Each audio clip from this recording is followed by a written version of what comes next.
There were no issues, Pat, you want to talk about? We were out in like a half an hour.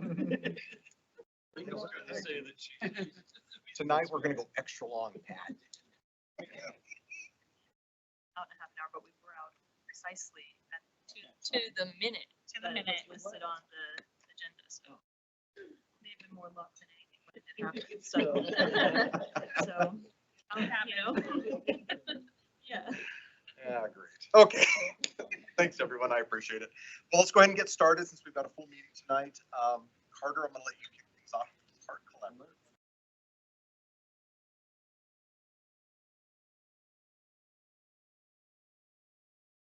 With the Blue Heart Collaborative here with us tonight to not only give you an update, because I certainly know that many of you have had questions as to how things have been going for them with regard to their very important dialogue that they are hosting and overseeing, but also with respect to a couple of requests that they have for some memorials that they would like to erect on city property somewhere. So kind of a two-phase discussion that you'll be having with this collaborative. And so really that is the heart of why they're here. I hope that you'll feel comfortable asking questions and you know, digging into the direction that they're heading and so forth. As again, you've had a lot of interest in regard to the message that they bear. So with that, Mr. Mayor, if I could defer to our friends from the collaborative, have them come on up.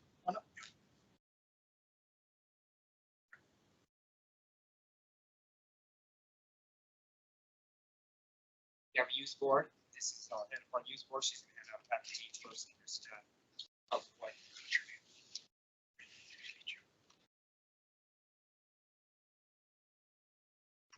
In the packet, it just kind of gives a breakdown to what our vision, mission, strategies, just so you have a clearer kind of idea of what the Blue Heart's even goal is here. I'll run through it really quickly and then kind of go into a few of the other initiatives and different things that we're working on right now. So our vision is to unite youth resources to address mental health challenges that contribute to the violence and suicide within our community. Our mission is empowering youth to protect their hearts by rooting their identity in Christ while discovering their unique purpose through community programs, nurturing self-expression, physical fitness, and essential life skills. The strategy for that is our approach is to utilize a 3-tier board of directors and a 4-pillar system to actively engage youth, empowering them to design programs tailored to their specific needs within Casper, rather than following a one-size-fits-all national agenda. Our values, grounding our youth identities in Christ, empowering youth to lead within their community, prioritizing actions over meetings and data, building self-sufficiency and confidence through life skills, and encouraging healthy lifestyle choices over excuses. We truly feel that the heart of our youth is the pulse of our community. DC, can I stop you real quick? Yes. You introduce yourself really fast. Yes. So everybody knows, so council knows. Sorry, DC Martinez. You're cool. Founder of the Blue Heart Collaborative, also the athletic director of the Boys and Girls Club, and have a side nonprofit for youth travel sports here. So within it, just a real quick overview of that three-stage board in our 4-pillar system. We truly feel that the Blue Heart Collaborative is an organization dedicated to uniting all of our youth organizations, recreational venues, event spaces, and youth ministry in Casper by fostering a collaborative effort as we aim to pool resources, funding, and manpower to drive meaningful change within our youth. While many organizations in Casper deeply care for our youth, the independent efforts have resulted in gaps that our youth are falling into. Why was this created? After the 2 tragic murders last year, and then a following suicide within 60 days, right at the end of the school year, it highlighted a growing culture of violence and bullying within our youth here. This culture is fueled by our social media and has impacted the core of what makes Wyoming so unique. It's honestly the core of why I moved here years ago and what I absolutely love about this community and do not want to see it continue to roll into that direction. So our 3-stage board, we have a youth professionals board comprised of heads of youth organizations here. We support our youth in our board, others that support our youth in our community. This stage gathers ideas, resources, and funding for any different projects. Our youth representatives consist of youth from each one of the high schools and middle schools. This stage debates various ideas, ensures their effectiveness within their peer group, and also shapes future leaders. One of our heads of it right there, one of the only ones that can make it tonight. Some of the other ones have school and other sporting events and different things that they were involved in. And then we also have a board of our youth ministers, youth pastors from 11 different churches here in town that have all came together to also ensure that the direction stays Christ-centered and not influenced again by national thought processes or data when Casper is so unique. We can't use what worked in Vegas, what works in LA. We have to really look at what works here in Casper. Our four-pillar system is youth ministry, making sure our youth build identity on Christ rather than external factors like their clothing, grades, sports, or friend groups. This provides a stable foundation and prevents depression and mental health issues. Youth physical fitness, promoting healthy lifestyles year-round as physical activity boosts endorphins and combats depression and mental health issues. Youth self-sufficiency, teaching practical skills such as automotive, home repair, taxes, business basics, and survival skills in a non-school environment, fostering a feeling of self-worth and preventing depression. And then lastly, youth self-expression, providing avenues of self-expression through music, art, acting, broadcasting, and technological science to help youth discover their passion and prevent feelings of insignificance and mental health issues. From putting together that youth board, we've seen 7 different key pieces that they absolutely help with. Diversity and innovation. Our youth bring fresh ideas and innovative approaches to problem solving. Their involvement can lead to creative solutions and new ways of thinking that can benefit our organization as well as our community as a whole. Succession and planning. Our youth board helps prepare the next generation of leaders so that hopefully a lot of them are sitting in some of these seats down the road by them already understanding what our community truly needs and missions that'll help their peers. Community engagement. It helps having a youth board strengthens the organization and connects these youth to the community. It demonstrates a commitment in involving youth in meaningful ways into conversations and into ideas so that they feel like their voice is truly being heard in our community. Mentorship opportunities, as the youth board can benefit from mentorship not only from our professional board but from everyone here in this room right here, where they can truly gain how they can help each one of their peers at their respective schools. Accountability and representation, including youth boards, ensures that they remain accountable to the demographic that we're trying to serve here. They truly feel like their ideas and their different things are impacting those around them. And enhanced organizational culture. Their presence in a youth board can invigorate the organization's culture, promoting a dynamic and forward-thinking environment. In summary, creating the youth board of directors not only benefits the young people involved by providing them with leadership opportunities and a platform to their voice and ideas being heard, but it also enriches our community by bringing new perspectives, fostering innovation and environment, and ensuring relevancy and sustainability within each mission and activity that we try and do. From sitting down with them, here's 4 of the key things that they kind of gave in both of the early board meetings that the youth kind of did. We clearly seen that in 2024, Casper experienced a notable increase in youth violence and in youth suicides. So we sat down and kind of gave them a poll, like, what are the key factors that are leading to this? Not from what we all think, but from what you guys can truly pull out of each one of the situations. Because just to rewind it, each one of those youth board members were people that were close to almost every single situation that happened. 2 of Bobby's best friends, she was one of Linnea's closest friends. 2 of the others are also were close friends. So they were all very close to the violence that happened. And I wanted them to rewind and kind of really think of what things 6 months before, a year before, could you have seen happening afterwards in really the aftermath of it? What feelings and things could you have looked at and like what contributed to this, so that us as adults can really hear and kind of see it from your perspective. And they gave me four specific things. Clearly their exposure to violence just generally.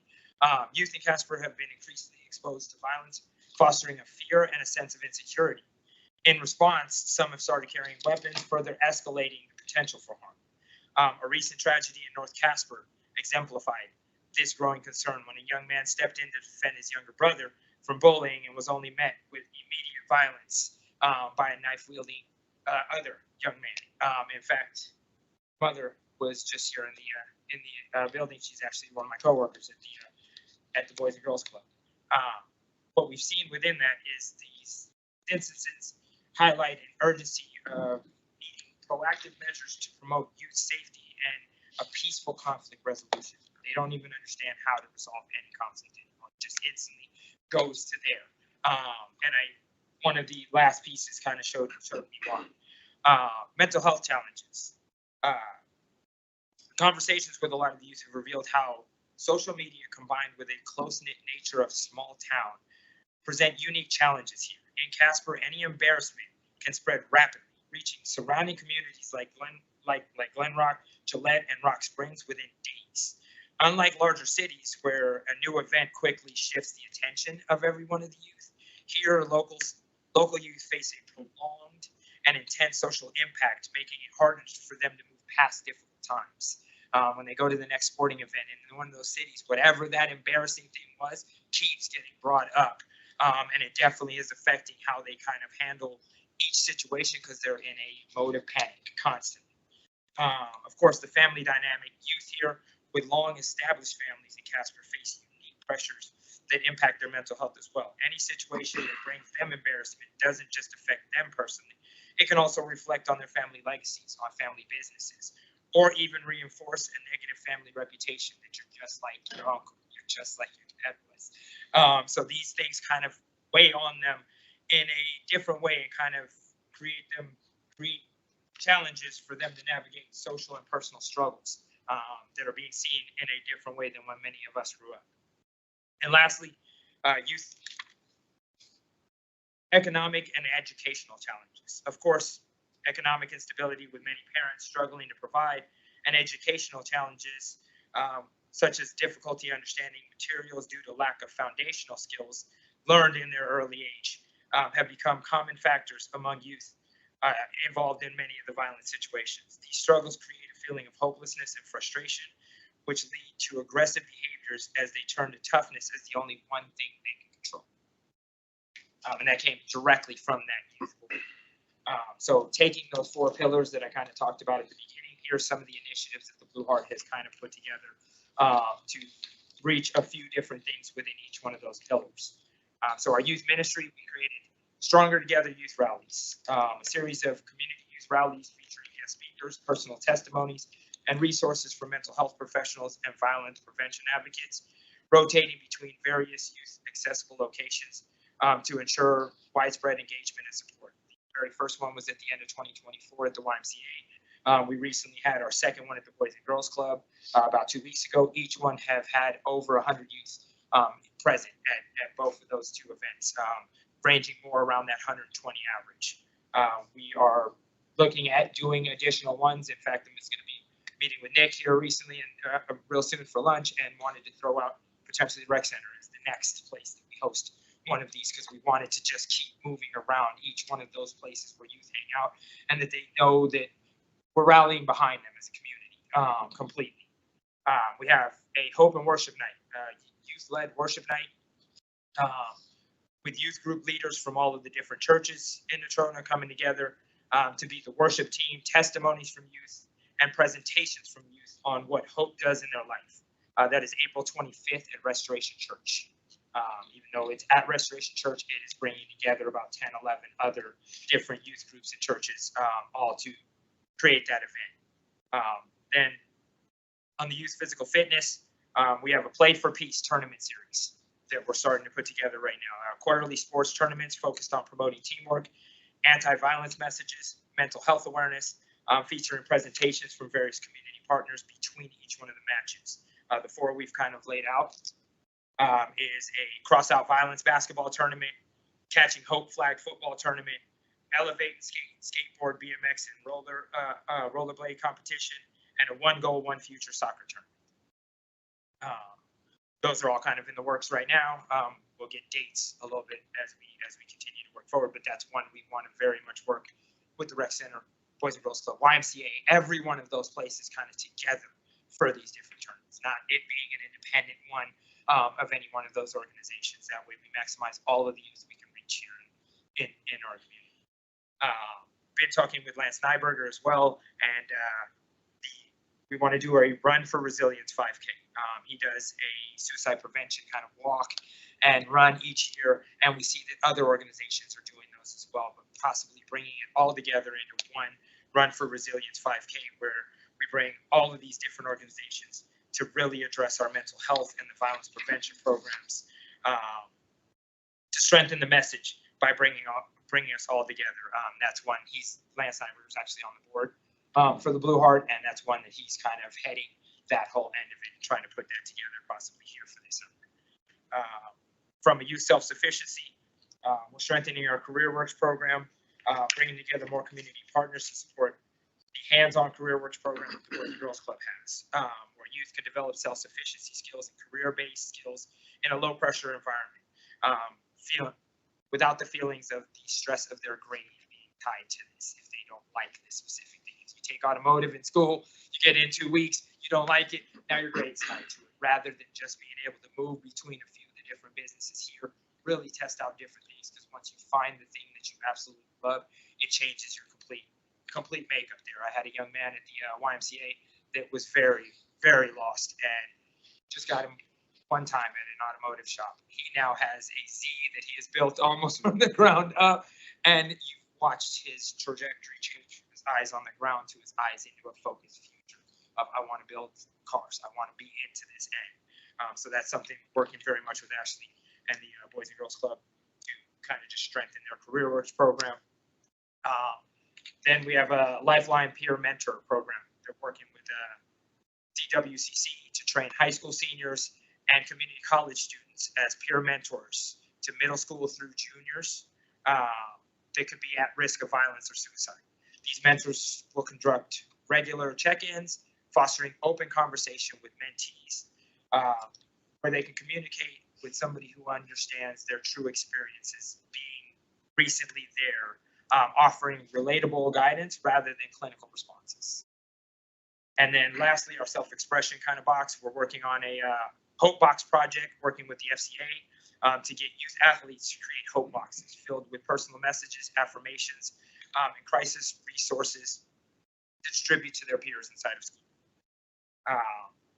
And Express Yourself music and open mic night, working with Pete Maxwell and the Rialto right now to create a positive space for youth to come every maybe 2 months.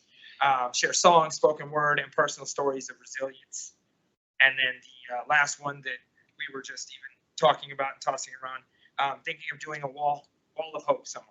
A community mural project that I've discussed as well with the Nick about taking our youth and collaborating with local artists to kind of just create a wall somewhere that really, in a community that really needs it, but that has inspirational quotes and different things that these kids can walk past.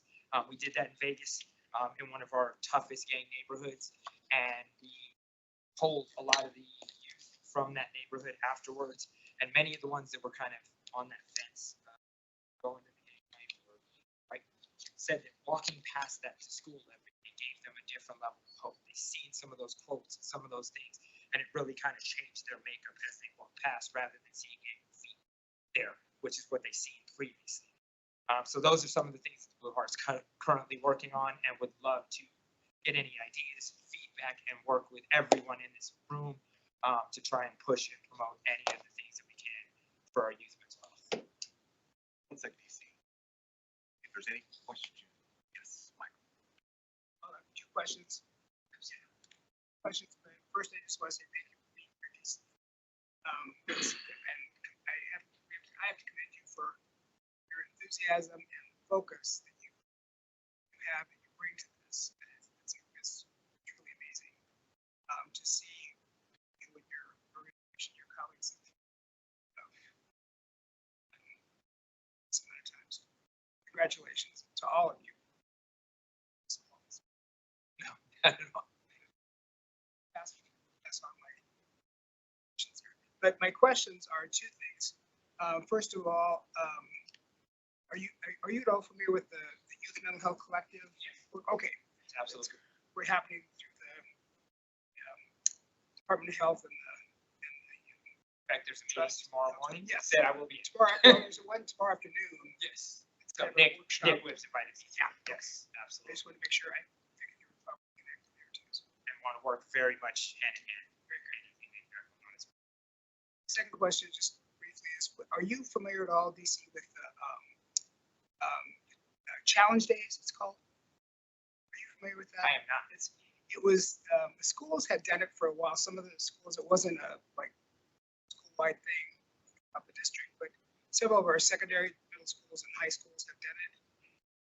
But it was just a huge community building piece that I think means so much to youth. I mean, as far because the whole intent is to go across the spectrum of the demographics of the school, the community, and really try to help connect those diverse populations of kids who have so many misunderstandings and misconceptions about each other, themselves, much less each other, and so it was just, I just saw it as if you get an opportunity, and I can sure email you the link to it. But it's a pretty well-known, I think, national organization. They have quite a track record, I think. Maybe I'll email that to you. I participated in Yeah. 2 of them at Dean Morgan. Yeah. When I was working at the Youth Empowerment Council, so if you need any information, just Absolutely. Love to. And then I know our last thing was the memorial pieces that we were looking at. Wanted to just make sure we spotlighted both of them that we lost last year and make it something that can continue to be almost a point of conversation. Very much the way I looked at, like especially the Jersey Light Box at the rec center, was the way that we commemorated a field in Vegas to a young man who lost his life before a football game, and it was our field that we always used. And every year before that football season started, we took that opportunity to bring in our mental health professionals, our different advocates in the city, and make opening day very much a let's remember this, but let's make sure we're never here again due to that. And that's part of why we loved playing basketball, was at the rec center constantly, and definitely and talking with family and different things like that. Wanted to do something there as that kind of way that as basketball gets started, as sports get started, we can also use it as our moment to be able to really speak to the mental health issues, the violence, the different things, and kind of use that as a catalyst that 8 years from now, our kids don't forget that happened and that we don't want to be here, that we want our community to be together, and let's not let something like that argument or those different things turn into something like this where we now lost them, as well as at Buckboard Park as well. I know we've discussed other potential ways because I know Buckboard Park gets its degree of, so completely up for any ways that we can kind of just do that to make sure we. is that a conversation? Can I? Sound like you've already started to have those questions or those conversations. DC and Mayor, councilors, good evening. So yes, we have collaborated. He has met with Nick Wibbs over at the rec center already to identify an ideal location for the Jersey box, and so we're feeling very comfortable with that. Council supports that idea. In terms of Buckboard Park, unfortunately, we do experience some vandalism in that park, as you all well know, and so we want to come up with a solution that's going to attract hope and positivity and not, trouble for us. So we're collaborating on what that memorial could look like into the future. So that's not quite finalized, but I am committed to you all to ensuring that we adhere to the resolution that was created to kind of structure how we do donations, memorials, and sponsorships. And so, with your permission, we'll continue to work with DC on those efforts and help with them more. I think we're behind that. Working with DC, that'd be great. Lastly, if I can defer to Bungie. times. I know, that's why I was I'm trying- like, Bunky laughs counts. I've known Bunky for many years. I've known most of you for many years, and I've been blessed to be around him since the inception. We've talked a lot, and also been to a couple of events, and it was awesome seeing kids from different sides of town coming together. When I was young at Dean Morgan, YMCA held like every 2 months was a mini mixer because high schools had mixers, okay, and it was like that's where you got to meet the cool chick that went to East when you went to Dean Morgan. You know, I mean, so you got to know them, and you weren't brought the schools from all over together, and it was a great deal. And I watched what's going on with I attended the Davis Station and the event at the Y. I didn't go to the last one. Just observing and watching all these kids that didn't know each other, making new friends, and the strength decisions. It's just I'm just a big cheer. It's amazing what he's done, what his group has done in such a short period of time. It's just going to get bigger and snowball, and the kids are wanting it. Obviously, the little kids. Thanks. Thank you guys for your time. Let me just say this as we kind of get wrapped up. I think it's imperative that the whole community, whether it's faith-based, whatever it may look like, be able to work towards issues like this. It's just not one group, it's just not one area, but continued success, continued support, what we can do for you as community leaders to help advance this type of work towards a lot of the issues that we have in our community. One thing for sure is the safety and health for our young people. Good work, and let us know what we can do. Absolutely. Thank you guys for your time. Thanks, DC. Appreciate it.